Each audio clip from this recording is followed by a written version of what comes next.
Inilah siksa pedih yang akan diterima oleh orang yang dengan sengaja meninggalkan sholat 5 waktu. Orang itu akan menerima 15 azab secara langsung. 6 azab di dunia, 3 azab saat proses kematian, 3 azab di alam kubur, dan 3 azab saat hari kebangkitan. Kami ulas secara mendalam di video ini. Yuk kita mulai videonya. Assalamualaikum warahmatullahi wabarakatuh. Sobat channel Kabar Langit, sholat 5 waktu adalah tugas yang harus dilaksanakan umat Islam. Dosa akan didapatkan jika meninggalkan kewajiban ini tanpa alasan yang sah sesuai yang disyaratkan dalam hukum Islam. Dosa meninggalkan sholat 5 waktu mempunyai bobot dosa yang tidak main-main. Dikutip dari Ibnul Qayyim al-Jauziyah dalam kitab karangannya yang berjudul As-Shalah, dikatakan bahwa dosa umat Islam yang meninggalkan sholat 5 waktu dengan sengaja dosanya lebih berat dari pembunuhan, mencuri, minum minuman memabukkan, dan berzina. Meninggalkan sholat adalah dosa besar, dan dosa besar hukumannya sudah pasti neraka.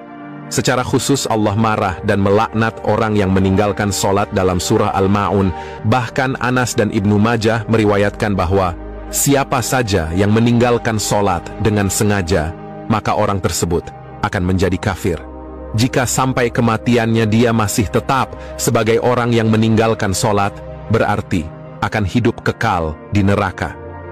Dalam sebuah hadis, Imam Ahmad meriwayatkan bahwa orang yang menjalankan sholat 5 waktu akan mendapatkan cahaya bukti dan keselamatan pada hari kiamat.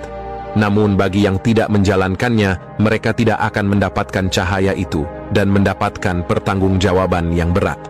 Dikatakan juga bahwa ibadah sholat adalah yang pertama kali diperhitungkan pada hari penghakiman nanti. Jika baik, sholatnya akan mendapat keberuntungan dan keselamatan.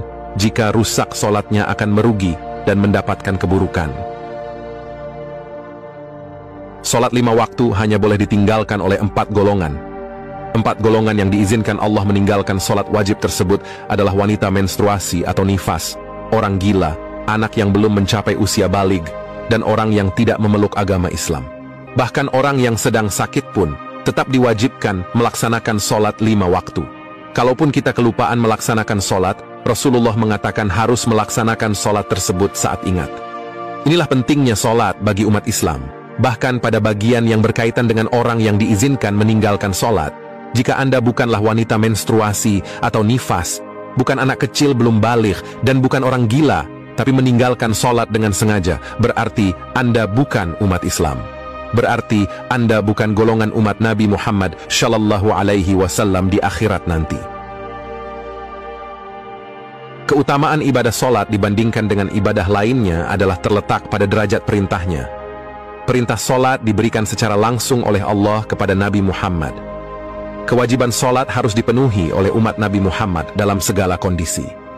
Jika seorang muslim tidak mampu melaksanakan sambil berdiri, bisa dilakukan dengan duduk.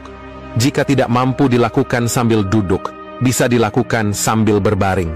Bahkan kalaupun anggota badan tidak bisa digerakkan, sholat bisa dilakukan dengan isyarat mata.